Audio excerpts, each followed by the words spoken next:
Hi, this is Frederick Asari. I want to urge you all to subscribe to Asante Kotoko YouTube channel for all your updates. Thank you.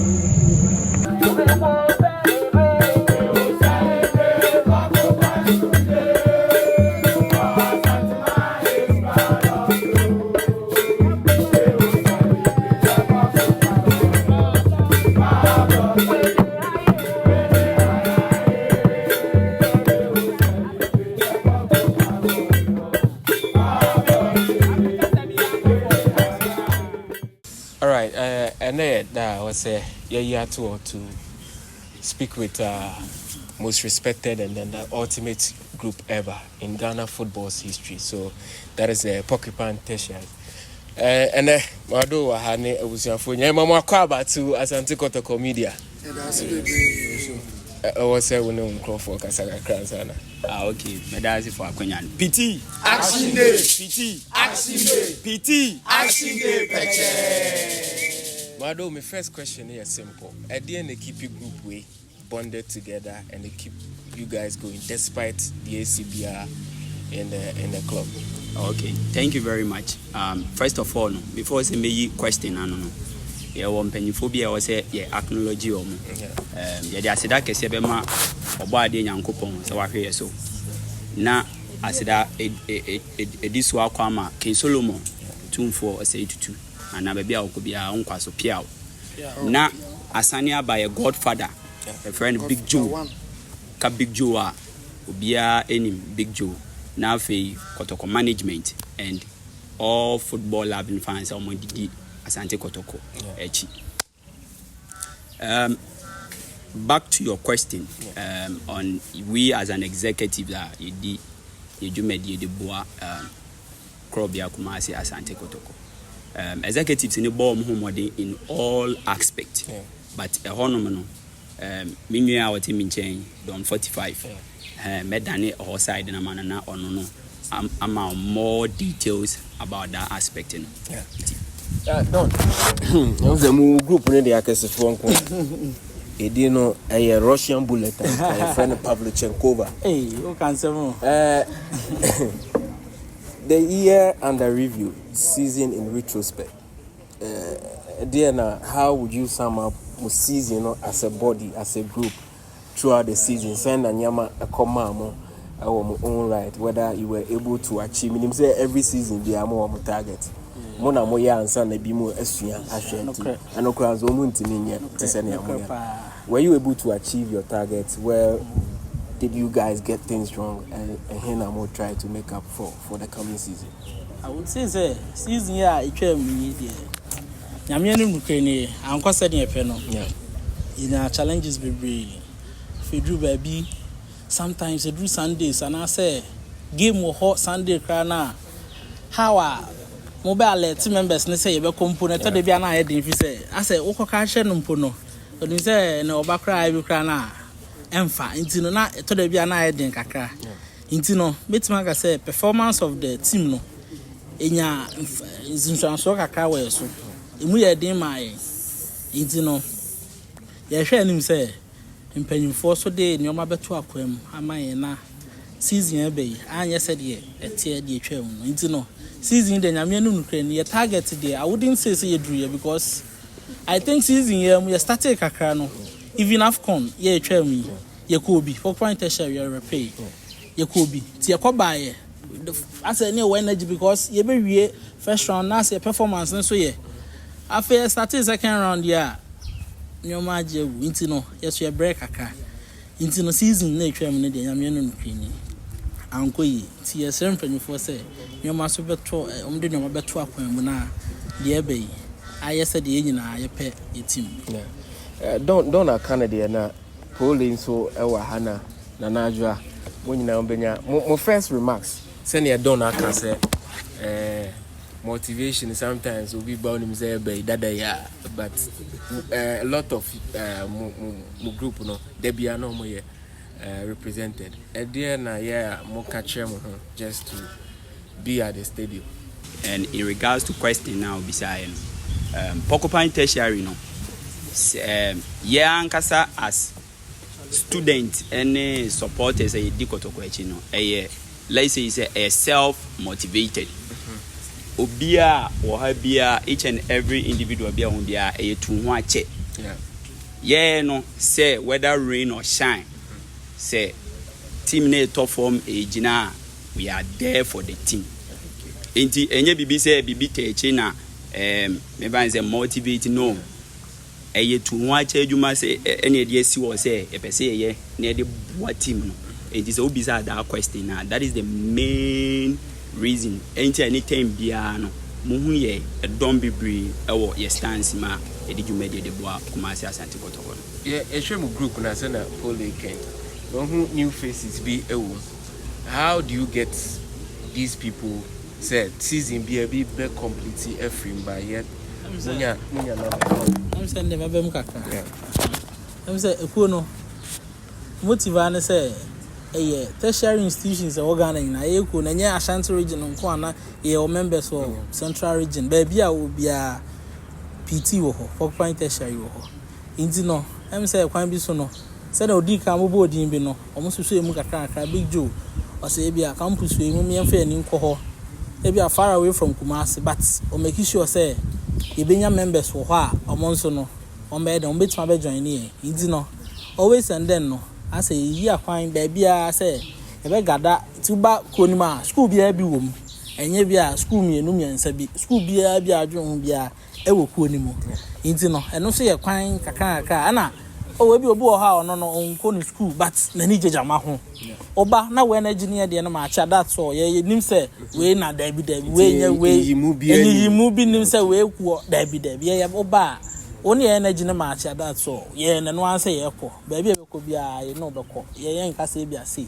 inti no I think eno so kakaka ene empanyifo no de bia no mo sha idea so mo ka che ye nyi say kaka na equipe e going ti no sa na no so ti one question and person me bisa mu nyina if anybody ever answer to it the issue of assault in him say mobile in masses and senior more colorful baby amokoya more experience bibi as ubi try to prevent you from a certain venue ni difficulties amokomu no and at the end am feel say e betima remedy because say no group no enye only Kotoko ye won ho a calls from a football association other entities say omo pese omo nyamu on board stress and amoye no ye positive challenges be now move facing our venues amoko and based on my experiences I was such challenges and the am feel say yeah a bit me correct those difficulties in our encounter. Thank you very much once again.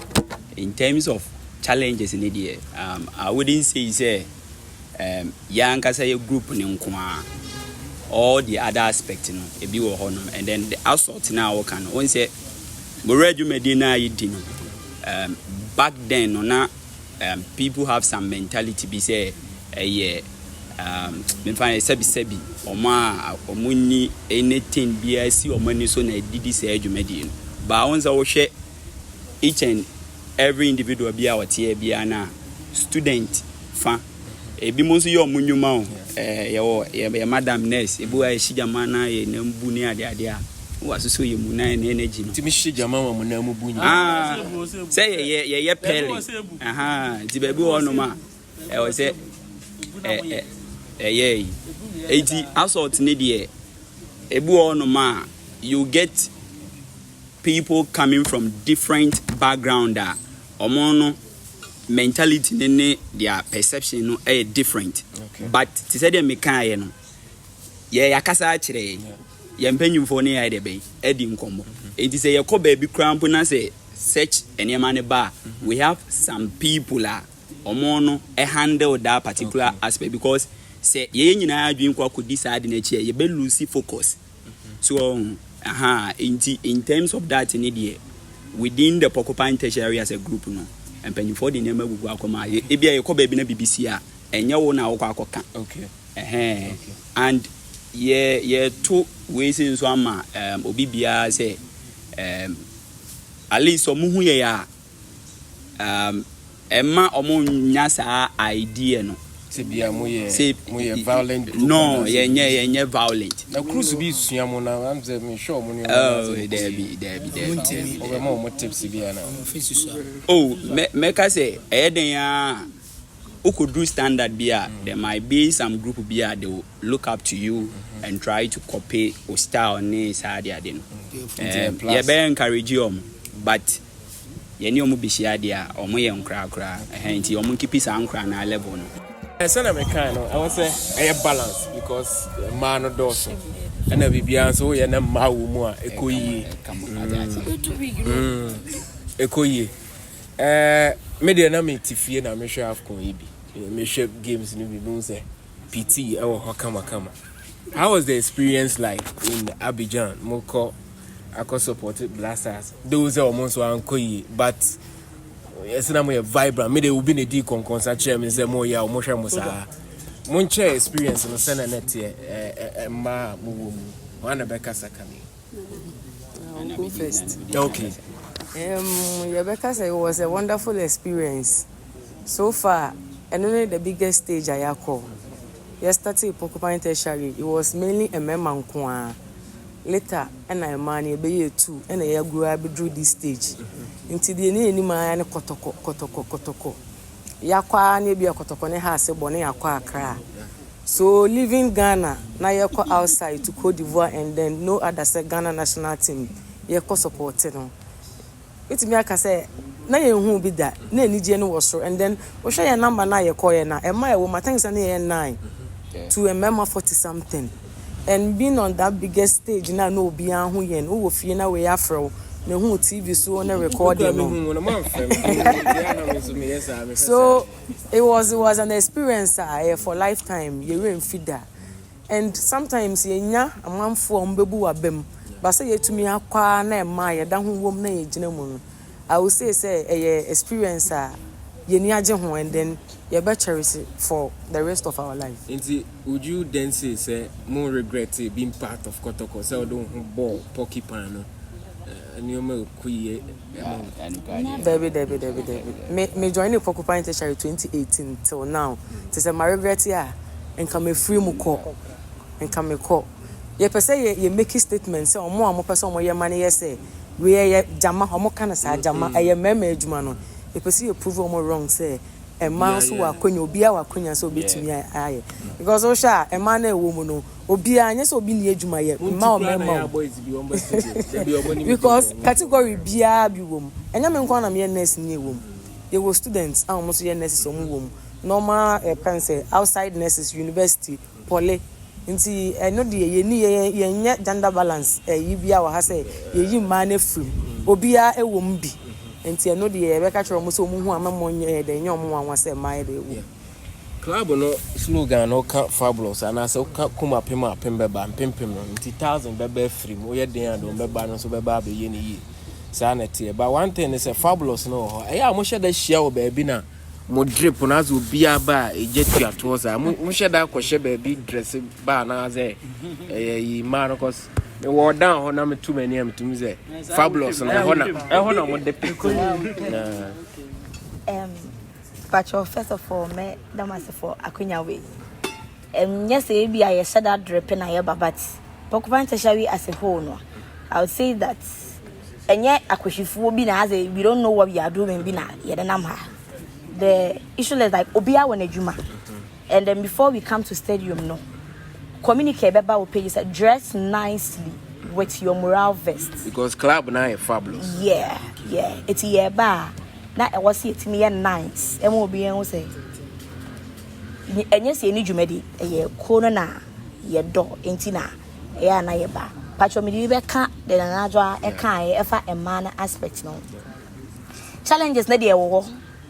Ewo pa cause o ye oba na bi o na ye yemora na wogina mu a obi ane asem obeka e na amado di kan ka say yankasa no ye self motivated enya de wo beka na ye ti ye na be boa ye no aha na ye na ye group na ye don nti na ye nti me de beto mu a mo wo fie mu a mo hye ye nim say nyese ni dwumadi nyese ni abusuafo ye wo dwumadi ye wo abusuafo enya se kom na de ye club na ye do ɛna ɛwɔ sɛ yɛ ba ne yɛ bɛ support ma ne yɛ fɛ afei ma na mo abɔnten ni nyinaa ɛmo obi ɛmo abɛm sɛ mo ra yɛ mɛmɛ adwuma nya abosomsom no mo som no nyom no mo to asa ne yɛsa wo sɛ wie na aduru fi a woda ma ho ba ho ɛyɛ sɛ ti me tom obi a wɔ abɔnten bi a ɔyɛ ɔba ɛyɛ ne fɛ sɛ ohu ya ne gye ho wo de bra Sunday shada bra stadium for ani be shade ye madam ase bebre fantastic ababa no na no on with the way ababa ni simikasa as a nwensem e fe na bena ye boa the whole West Africa ye call Cote d'Ivoire no moral leaders na ye lead ye chair Ghana up no na okan and the only female moral leader in West Africa away there. On the kita be any ho. Hey, on the crack. And I'm going to abodi ho. Ah, 18 oh, how I know see me the delivery. Yeah. Don okay say want me achieve my targets because I go permanent so you nyina say me man share down concern e fe no. There na mo what are the plans for next season? There na person mo achieve for next season na yemra na emerge moral. No say ye de be kan say ye ne nsuo mu awia mu ye ginam. Nti ye de sɛ ne ye sɛ de ye kana say mpanyimfo ho keka omo de be hyehye team no ene sɛ ne nyoma besi aye no.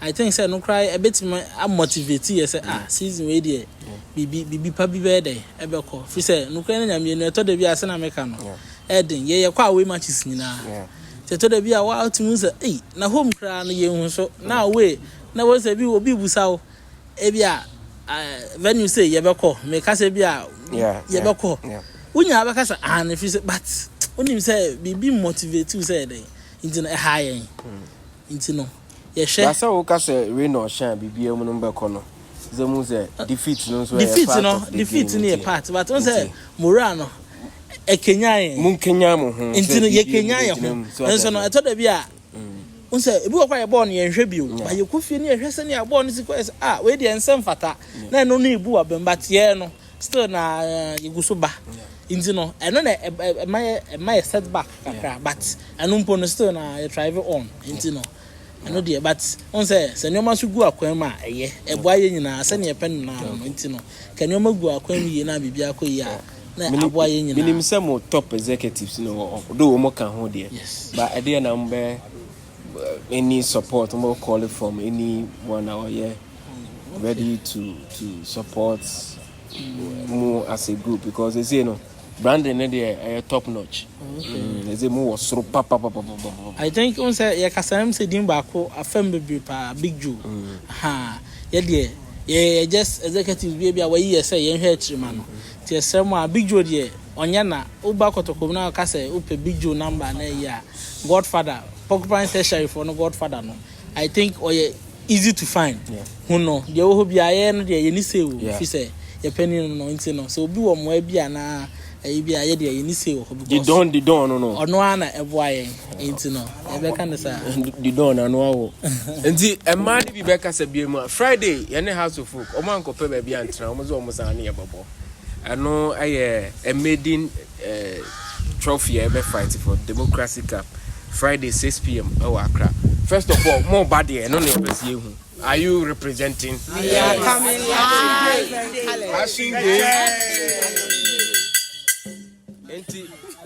say no, you are any two over house of folk. What's it? Me try the country. We know so a lot is at stake. Send a marco say abricos no.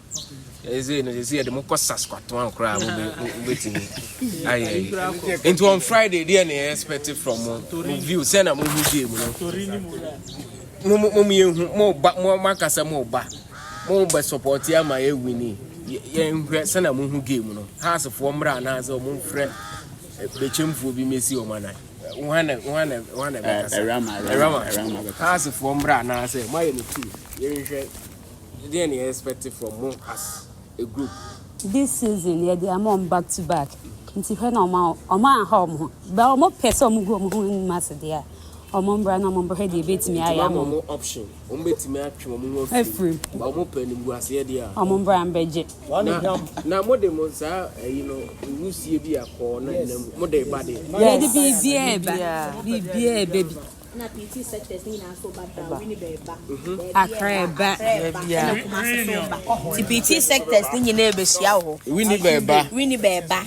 Akra for ba. Kumase ko bibia so be wa around. Na pole will be around. Bibia be kama. Enti omaji 3-2 and 2-0. We no more prediction, more score prediction. 4-0. We na 4-0. 4-0. The Jamaica say 4-0 ni say. And I got 3. The next one is 4. Ebeko 4. Mudi anasa mo 4. Fantastic.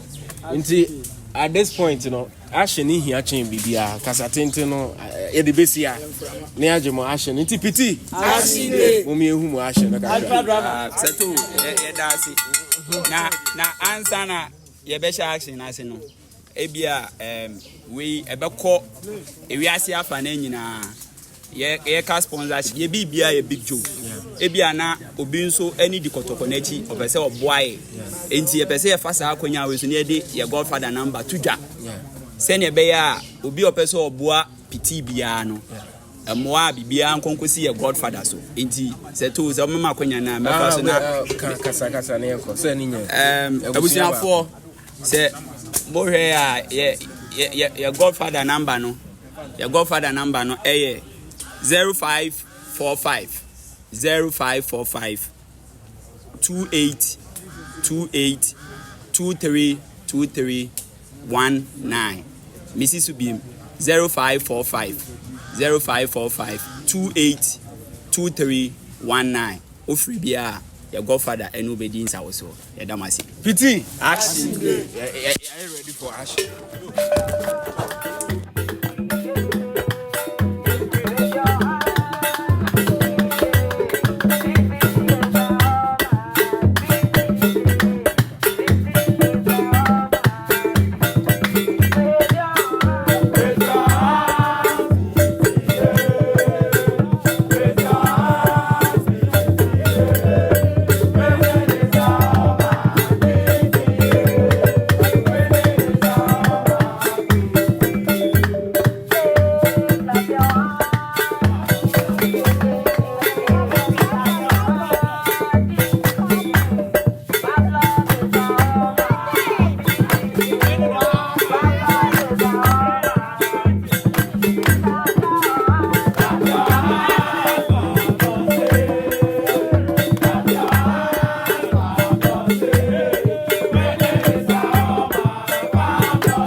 Asante